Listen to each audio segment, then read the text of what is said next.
Welcome to Talks Tuesday, a series dedicated to empowering youth and families. This series is brought to you by Step Foundation Inc., where advocacy means education for the betterment of young minds. Each month, we explore meaningful topics designed to inspire growth, spark creativity, and equip our listeners with tools they need to thrive. I'm Melanie Alvarez, your host and program assistant at Step Foundation. This month, we're diving into a powerful theme: New Year, New You, whether it's setting meaningful goals, developing healthy habits, or embracing change. This is your time to reflect, reset, and plan for the future. Throughout January, we'll discuss practical tips and strategies for personal growth, helping you to take the first steps toward becoming the best version of yourself. Let's turn resolution into results and dreams into action. Over to you, Amaya. Hi, everyone. So I'm going to kick it off. Our first question is, why is self-reflection so important for personal growth?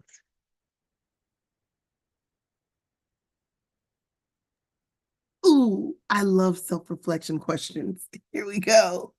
First, I gotta give a shout out to y'all because look, when I tell y'all been holding down Talk Tuesday, y'all have truly been holding down Talk Tuesday. And in the spirit of self-reflection, right? I want y'all to even sit and think about that. Sitting in the space and being able to host the podcast, right?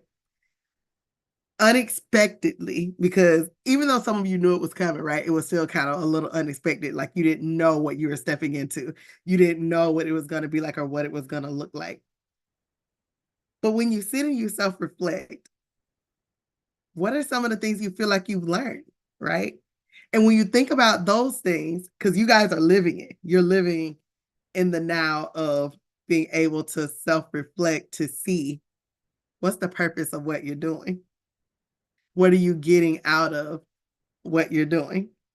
And I think that is the importance of self-reflection, when you're able to do a thing and then sit and think about what was its purpose? What was the meaning behind what I did? What do I got now that I can show for the things that I've done or what I do? So I think being purposeful, and I know we've talked a lot about that this month, setting the intention. But when we're purposeful, it makes it easy for us to go back and reflect on what we've been able to accomplish or do. We do the hard things, y'all. We do the hard things. Show. And I want to add to that because basically you just took the words out of my mouth, sis. Um, you know, self-reflection to me is a process of healing. Um, you know, so I've been on this clarity thing for this month, just trying to clear some baggage, if you will, to create a space for me to evolve better and with purpose, right? So when you self-reflect, that means you're gonna introvert, go into yourself internally and kind of see what's good, what's bad, what's mediocre. How do I improve on the things that I did do good?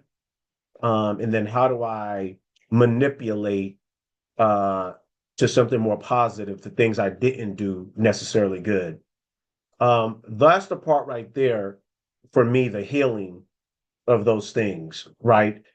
Because when you start to ask yourself honestly, okay, why did I struggle here? Or how come I found this such a challenge? And then some of that is our own barriers we set inside of ourselves, right? Like you can set yourself up for failure just by speaking it into existence or by doubting yourself because you don't have the supporting cast around you. And then when you go through that and then you come out the other side and then you sit back and then you reflect on that, and if you're honest, you can see, oh, I set myself up for failure. Now you heal that portion of you, and it's just like moving a scab or letting the scar, heal or what. So self-reflection to me is a healing process, so we can see, identify where that challenge was, and then how do I better position myself to grow in a healthy way next time I come across this, and not look at it like, oh, I did this and I struggled and I failed. on this math test last time, I'm not smart. I'm probably going to fail again. So why should I study? Now we start this recycle of negativity. You know what I'm saying? So it's the healing that will allow us to hopefully benefit and do better on that next test or whatever that test may be. That is such a good point, Smitty. I feel like it's so hard to acknowledge any growth that you make with yourself unless you're able to sit and reflect and kind of think of all the steps that it took, you know? Especially when you're building towards a new goal. I mean, my perspective for self-reflection is more of just like it's really easy to get stuck going through the motions, you know, and you don't really acknowledge everything you're getting done. You're just doing it and moving forward. What's next? What's next? What's next? So it's like that self-reflection for me. I'm able to acknowledge I'm making progress. And I guess also what you were saying too, how you can tweak it to make it better for the next time around. And then that goes to, excuse me, that goes what Sis was saying about being present. Like what you just stated, right, is what's next, what's next, what's next. We building up our own anxiety. We putting the pressure on ourselves. What's next, instead of being mindful in this present. And we're worried about what's next, but we haven't healed yet. You know what I'm saying? And so we just got this conflict of interest. We want to be better, but we're worried about tomorrow, but we ain't healed yet. So it's all of those combined, I think, to when we talk about self-reflection and what's the benefit of it. No, exactly. I mean, without that self-reflection, we basically just end up accumulating everything. It just builds. Like you were saying, it turns into baggage. If you don't acknowledge it for what it is and you don't work it through, like it's just gonna stay. No, you guys are making some great points. Y'all better come on. Look, y'all gonna make me bust out the plate early. Look, we just started, y'all. Look. 2 minutes in, let's do it. Absolutely. Those are really good. I think some of you kind of, as you were talking, gave some examples of like questions that can come up in your self-reflection. But I just want to ask for, clarity. What questions should someone ask themselves during self-reflection? I'm gonna jump right in because I told both of my sons this. At the end of every day, I don't care what you did. Now, I told this to them as men, but it can apply to anybody. At the end of the day, before you go to bed, look yourself in the mirror and ask yourself, was you the best man you was today?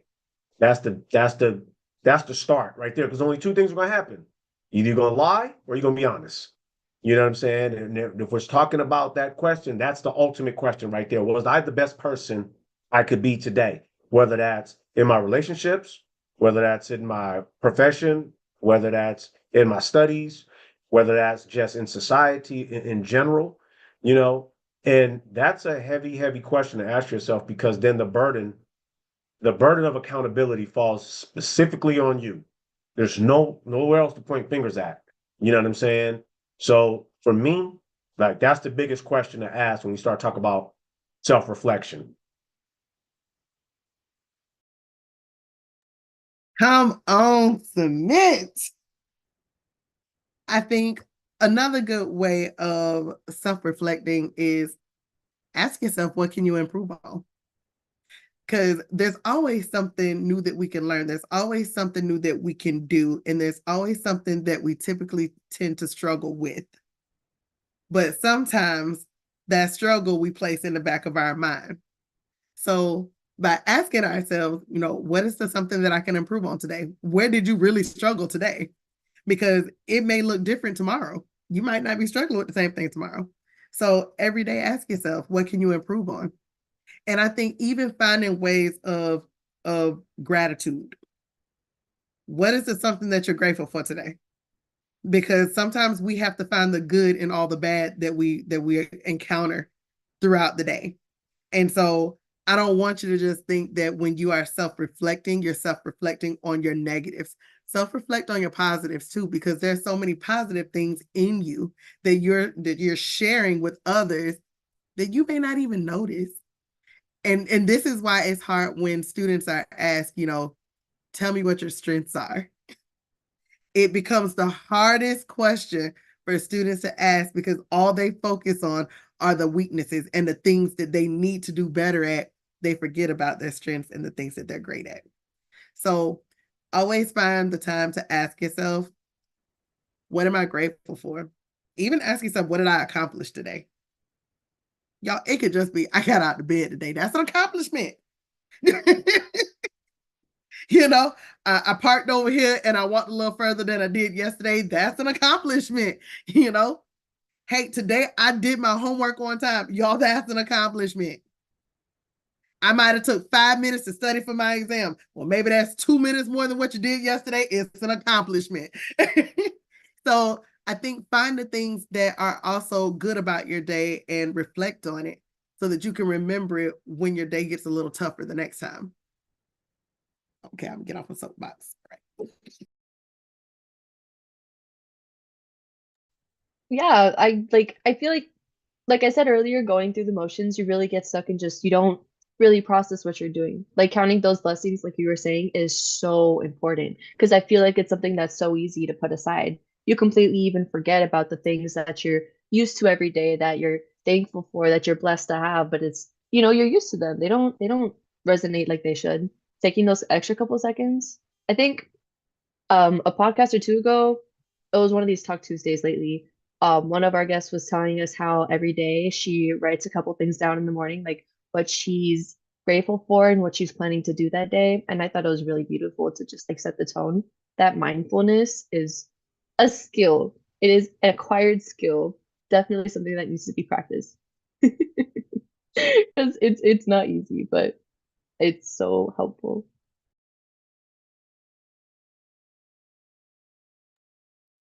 I agree. I forgot about the journaling, but I feel like that goes hand in hand with the gratitude for sure. I still don't wake up early enough to do it, but I think about it in the No, morning. I don't write it yeah, down, but when I'm like packing my lunch, I'm like, I list it in my head. I don't yeah, I have need time to to sit ease down. into my day better. But see, I love that you brought that up. Who said you had to journal it? True. And who True. says and who says you have to do it in the morning? So Mm, it we I always encourage people to just like Sis started this, just be mindful and be in the present. You know, let's face facts and we're talking about self-reflecting and how's well, first thing we have to recognize is who we are. If you're not an early riser, don't set yourself up for failure and think, oh, I didn't write this down at 4 a.m., so I'm not Yes. going to do it because it's 1 o'clock in the afternoon. You know, that's the great thing. I don't want to get off subject, but I think it's kind of hysterically funny, but purposeful when you hear a lot of creative people, and I'm not being funny, but a lot of creative people have their most inspiring moments in the bathroom, whatever that may look like. You know what I'm saying? So don't think you can only do certain things at a certain time.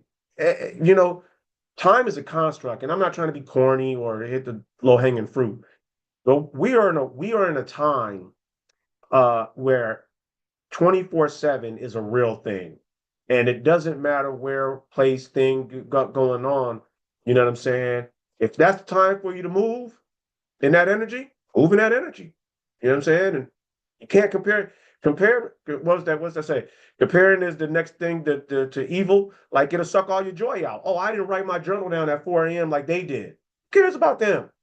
Write yours down at 6 p.m. It don't matter. You know what I'm saying? So yeah, I think that's a good point. Just be you. Be you. Live in you. You know what I'm saying? That's so true. You gotta make it work for you. I can't even see in the morning. I put my glasses on when I get in the car. Like that just did not work for me. But Okay, it's a so good practice. I'm glad it's not me. I thought I was just getting old because like soon as I wake up at like Nah, 4 a.m., it takes me probably smooth to 6:30 before I can actually like have like clear vision on some things. So I just be kind of it's winging it dark for too. it's crazy. The It's sun gets crazy. up at 7, like what, 20? I can't, no, I can't see. Sorry. Mm-mm. I'd be tripping over my own feet until I get out the stairs. Please. And see, this is where we have to remember, right, about those comparisons that we talked about in previous Yes. episodes, right? What worked for somebody else while they can suggest it to you, it doesn't mean that it's necessarily going to work for you. You may have to change what they're doing to fit your lifestyle and what works for you. And it's like Smith said, because I'm gonna tell y'all, look, my best ideas come in the shower. Well, I ain't got no pen, no paper, no nothing. And I done thought of a whole master plan. And by the time I get out the shower, y'all, I forgot. Some of my greatest, I don't want to call them speeches, but some of my greatest written works that I've lectured to people about have come at like 1 a.m. holding my sleep. And now, like you said, since I ain't got no pen, I ain't about to get up and go fumbling. And now I wake up in the morning, I'm like, man, what did I say? Because that was fire. What I had going on at 1:16 a.m. was legit mic drop fire. You know what I'm saying? So, and it irks me to this. I don't know why I don't have a pen by the bed. I don't know to this day why I don't do that. Look, we got to grow with the times, man. Because see, what I do now, right? I got me an Alexa. See. I was gonna say, don't Abby, you judge need to my- put like I a saw dry that erase face. board in your shower. See. And Alexa's even better. She'll write it That's down. not Yeah. what I thought you were gonna say. That's why I made the face. I thought you were gonna be like, I write it in my notes app. But Right. no, you said Alexa. Okay. The shower, I can't write it. True. I thought we were talking about getting up out of our sleep. Because See, that's like no, next best because thing. see, Either or. Mhm. right, because even with that, so look, Alexa is by my bed. True. I can use Siri in the shower. See, that's where I'm my old man, get off my lawn energy. Well, I cannot sit here and be like, Alexa, right there. Now I'm waking up the house because I don't know how to talk quietly. My wife is sleeping right next to me, grandson's down the hall. I'll be up at 2 o'clock writing a whole, thesis, and it'll be all. And now I got to talk to the wall and the ceiling and don't know where she's at.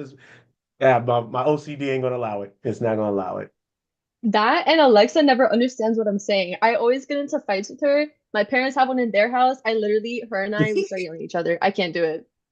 I don't That know is what true. it is. And then I'm gonna have to decipher when I go back all the slang that I put in there. You feel me? You dig it? I'm going like I ain't gonna understand it. Old man stuff. Old man challenges.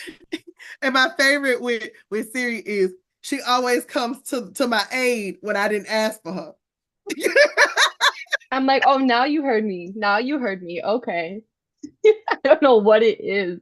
No, I need to type it out. If the idea is gone, then so be it. I can't do the Siri. I can't do the Alexa. We just don't get along. The important thing is we've tried, right? We try to find the things that will hopefully work for us in our creative moments so that, we have it. So the moral of the story, y'all, if you are following us through our craziness in this moment, is do what works for you.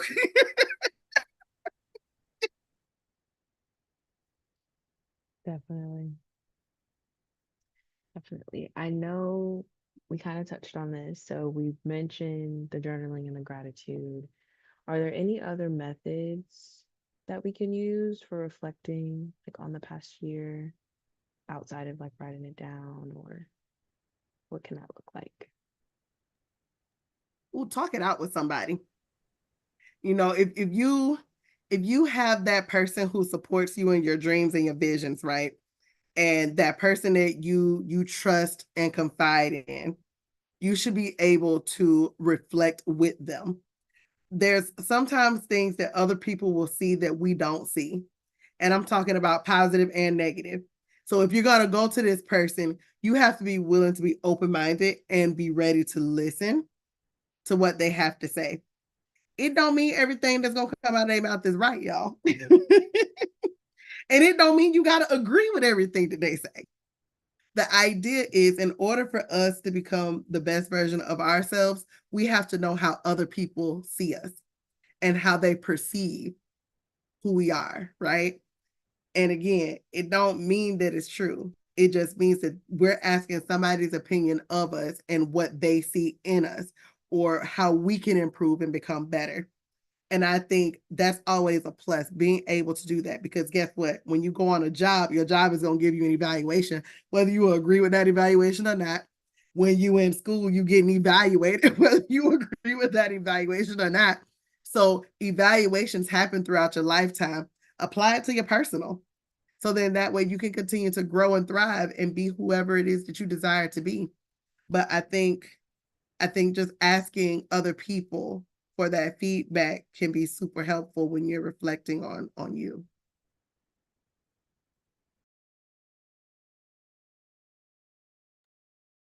You know, I think I agree, and I don't really have a different add to that. But if we're near, like, if you have the family dynamic to ask your family, because usually family is like cold-blooded honest.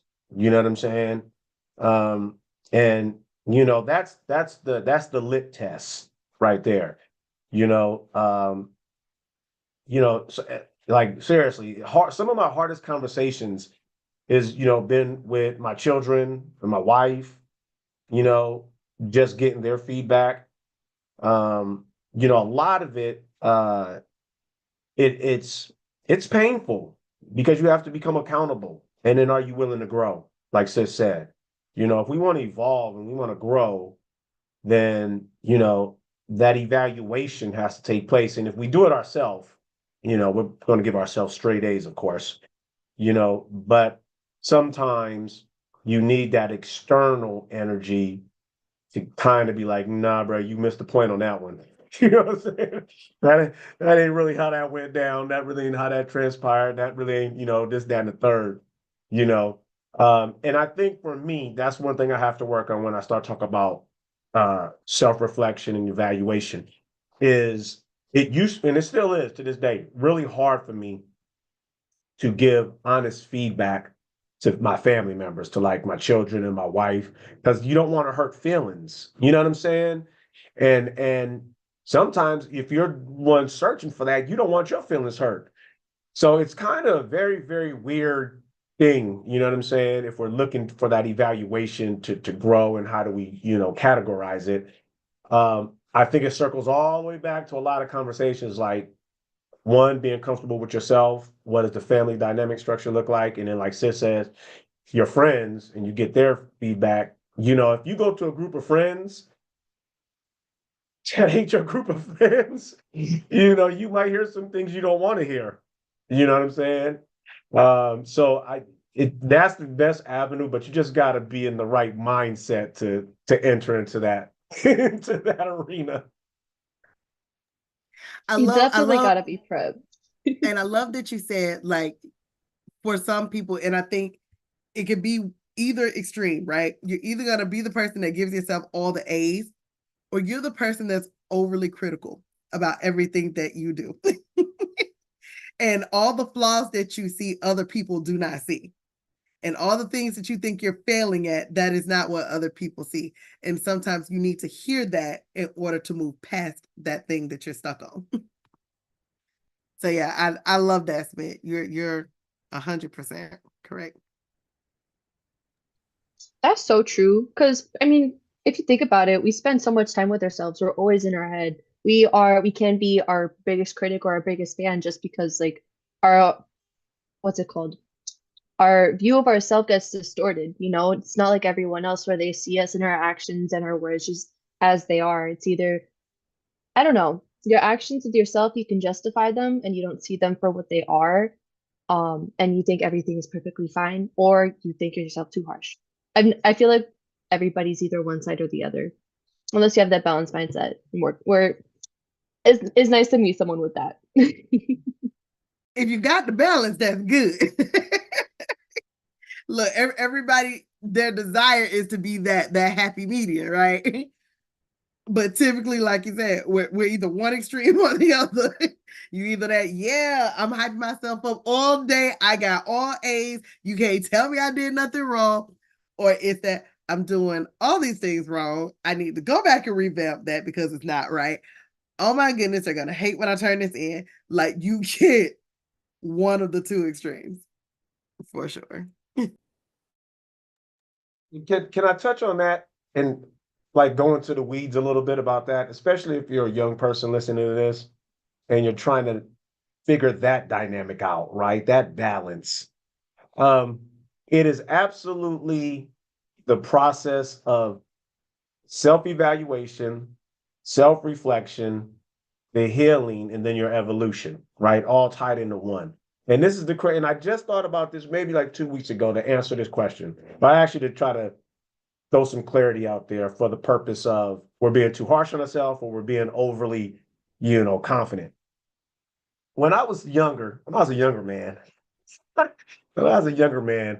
a lot of people, if you asked them who went to school with me or knew me, in that time, they'd be like, "Oh yeah, he was a cocky, arrogant,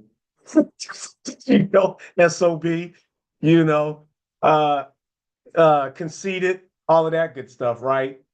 Now that I'm a little bit more mature, a little bit more seasoned, I can say the exact same things I was saying then, and it's like, "Oh, Smith, you're so mature."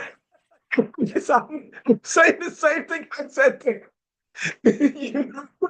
And so, young people, understand this. You, the way you're perceived on the outside uh, is probably because of bias related to your age. But then as you grow, you can say the exact same thing and be like, "Oh my God, that was a lot of wisdom right there." It's true. It is true. It is true. It is very true. So like my wife, right? And I know her, I know a little, when she was in school, and she used to say like she was shy, right? And she would never say, "Oh, I'm beautiful and I'm fine," right? Because if you did, then there's some other girl and her cattiness is gonna be like, "No, you ain't, you ain't that." Now that she's a little bit more mature and seasoned in life, she can easily announce to the world, "Yeah, I'm fine." You know what I'm saying? They're gonna be like, "Yeah, girl, yeah, you are." It is just the nature of life. So if you try to find balance, good luck. Let me know if you find it. I'm being honest. I'm being honest. I'm being honest. It's hard. It's confusing. But It I feel is. like no, it's kind of it feels impossible sometimes. But I feel like when you're taking that input from other people, you take it with a grain of salt and you think about where they're coming from. I feel like usually you can tell if someone has some vibe to you and they're just being a hater, but other times it's constructive criticism. You know what I mean? It really just depends. But I feel like you can figure that out from the relationship that you have. Like you were talking about the dynamic. Great point, Maya. Great point, because it's true. Depending on the relationship you have with different people, you're gonna perceive what they say differently. They can tell you the exact same thing, but you're gonna feel it differently coming from each person because of the relationship you have with them. So it is 100% true.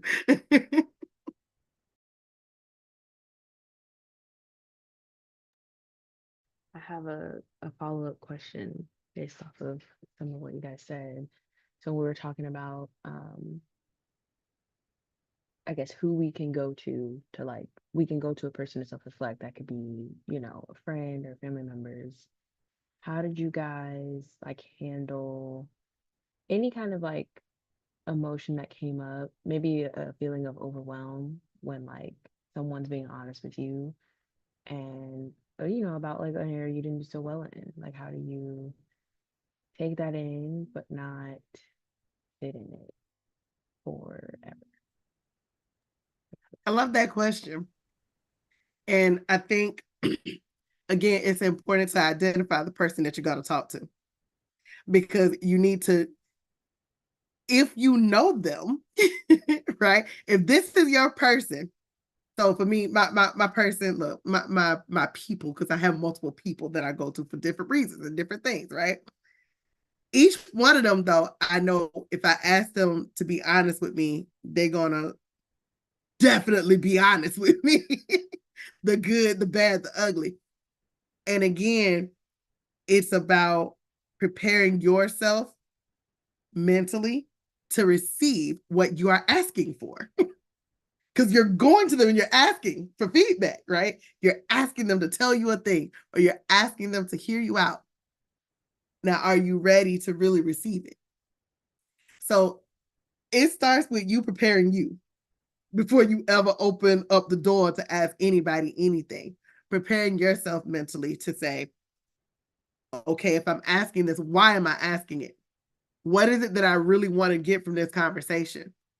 Because if you're really looking to improve or better yourself, you have to hear the hard things. It's kind of like nothing in life ever comes easy. And we hear that all the time, right? We have to work hard to get to the things that we want. We hear it all the time. But if it was easy, will we really appreciate it? Will we really take care of it? Will we really treat it like it was worth us doing if it came easy? This is the same thing. If they told us all good things every time we ask them a question, when the bad thing comes, how are we going to receive it? So we have to mentally prepare ourselves to hear the hard thing. And that way, when we're asking them, we're already set up to know that it may not be all good that's going to come from them. It's going to be something that I may not want to hear or I may not like. Don't take it personally, because it's not a personal attack on you. You're asking a person who loves and cares about you. You're asking a person who you believe has your best interest at heart, which means when they're telling you this, they're coming from a place of love and sharing with you what you asked for. So be prepared to receive it. Sometimes it's going to hurt your feelings. And guess what? When you cry, they probably going to cry with you, because now they feel bad for telling you. But y'all go cry together. But don't beef with them over something that you asked them to provide you. Because then when you go around to ask that question again, they're not going to tell you nothing. Because it's like, okay, last time we tried this, you got mad at me and you didn't want to talk to me no more. So now I'm good. I'm not that person for you. So just be prepared and be open. And it's okay if it's something that you don't want to hear. It's okay if it's something that you feel, oh my God, that's what you see in me. Like, that's what you got out of that, what I did. So maybe you need to change your delivery, or maybe you need to change your style, or maybe ask them how they got to that opinion. Because sometimes it could just be how they perceived it, but maybe it's not how you meant it. So now it opens up the door for conversation, and then both of you can now self-reflect. So it's a growing moment for everybody that's involved. That was great. I think I want to add like the emotional part, like, you know, your question, like how do you, so, you know, I think you have to be in an emotional place. You have to recognize where you are emotionally before you enter into that conversation. You know what I'm saying? You because you have to be prepared on what you're going to hear, you know. And I think, like, you know, we all want to be good at something. We can't be good at everything, you know. But we may not necessarily. I remember ninth grade, my basketball coach. You couldn't tell me nothing. Like I was a hooper. Like I was. That was my job in life, was to play basketball. They ain't whatever. And I got to ninth grade, and I remember this one day in practice, and I will never forget because it still bothers me to this day. He come over to me and he said, "Hey Schmidt, so what you going to play in the NBA?" I was like, "Do I want to? You mean I am?" And he was like, he looked at me square in the eye and he was like, "Yeah, I don't think so." It's like, what, man? You know what I'm saying? And at the time, ninth grade, there was a lot going on. I mean, that we all know that's a very, you know, your body's changing, all of this. And like, it hit me with a ton of bricks. Like, man, my own basketball coach doesn't have faith in me. I mean, you tell me all of this stuff in practice, but this is what you tell me to my face. Um, and so, you know, you have to be ready. And then what I took from that was like, I got to show you now. You know, I guess as much as it hurt my feelings, it inspired me at the same time, because now I got to show you. You know what I'm saying? And from that point on, like every time I touched the court, I was proving to that man. He don't know it. I've never told him, but I was proving to that man that you ain't never gonna tell me that to my face. And I ain't never gonna make the NBA because I didn't try. You know what I'm saying? So, you have to be in the right frame of mind in the right emotionally when you enter into a question like that, like sis said. Are you prepared for this? You know what I'm saying? Like, you can't just fly off the handle just because you didn't get what you wanted, you know. And that goes with your emotional intelligence. Like, have we got to that point yet before we can, a lot of this is kind of just like a vicious circle. Somewhere you got to start the process. You know what I'm saying? So, no, I think definitely the emotional part, you have to be prepared for that because it'll weigh on you, especially if it's bad. If it's good, you probably ain't gonna get too much out of it because you probably just gonna hear good and then everything they have to say after that just go out the window.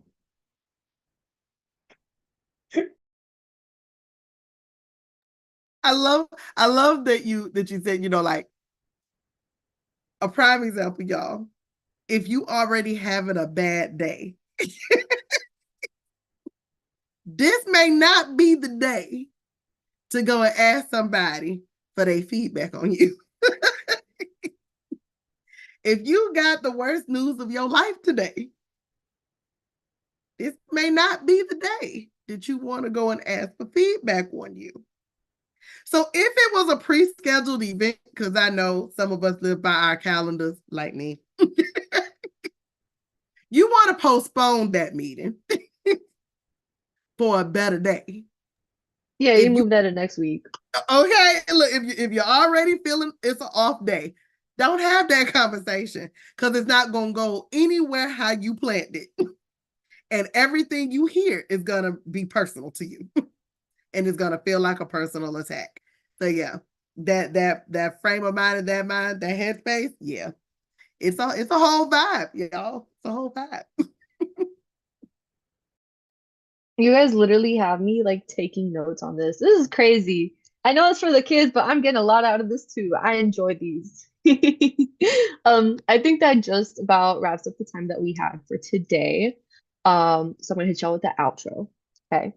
Thanks for joining us this month as we embrace the theme of the new year, new you. Starting fresh isn't just about making resolutions, it's about creating those meaningful goals, building healthy habits, and embracing your growth. Whether you're planning for the year ahead, reflecting on your journey, or even stepping into new opportunities, these steps will help you build a life full of purpose and progress. So let's make this year one to remember. Before you go, don't forget to check out our exciting events at Steps Foundation. We are excited about what's happening this month. In our programs, we're focusing on career readiness, so that's equipping students with the skills and confidence they need to excel in their future professions. And if you're a current or incoming high school student, we have some incredible news. Our youth program ambassador applications for the 2025-2026 school year are now open. So this program is all about leadership, advocacy, and making an impact. As an ambassador, you'll have the chance to empower, inspire, and lead within your community. So to learn more about that, check out our upcoming information session dates. We have those on our social media and our website. Applications are now open through April 15th, so don't wait and start your journey towards leadership today. You can find all the details by visiting www.stepsfoundation.org or by following us on social media at Steps Foundation Inc. So thank you for spending the time with us as we explored ways to create a new year, new you. Every day is a chance to start fresh and work towards the life you've always imagined. So together, let's make this year one of growth, purpose, and achievement, and we can't wait to see how you take what you've learned. Stay connected with us by visiting our website or following us on social media, again, at Steps Foundation Incorporated. Until next time, take care, and we'll see you on the next Talk Tuesday. Bye, guys. Quick announcement, Go Smith, before I cue up the music. Hey, so thank you, sis. Hey, if you're following, share this. I just got it approved last night. Starting February 4th, February 11th, February 17th, February 24th. I'm gonna have a young lady on 6 p.m. California time. So that'll be 9 your time. I know it's a little late, but that's the best we could do. 6 p.m. California time, we're going to be doing Financial February Literacy Month. She's going to talk about building your financial house with different levels. She's phenomenal. She's going to be going to Harvard at the end of February to do the same seminar, but she's going to do it on my show for free. Like I said, that's the first 2 Tuesdays in February. And then the last 2 Mondays in February, it's a 4-series event. Tap in is going to be interactive live online. So if you have any questions that you want to ask her, tap on in. We're going to make sure that y'all get y'all money straight and set your pockets up to get that bag and keep us in that bag for real. Thank you, sis. Appreciate you. Smith, send us the flyer too so we can post it.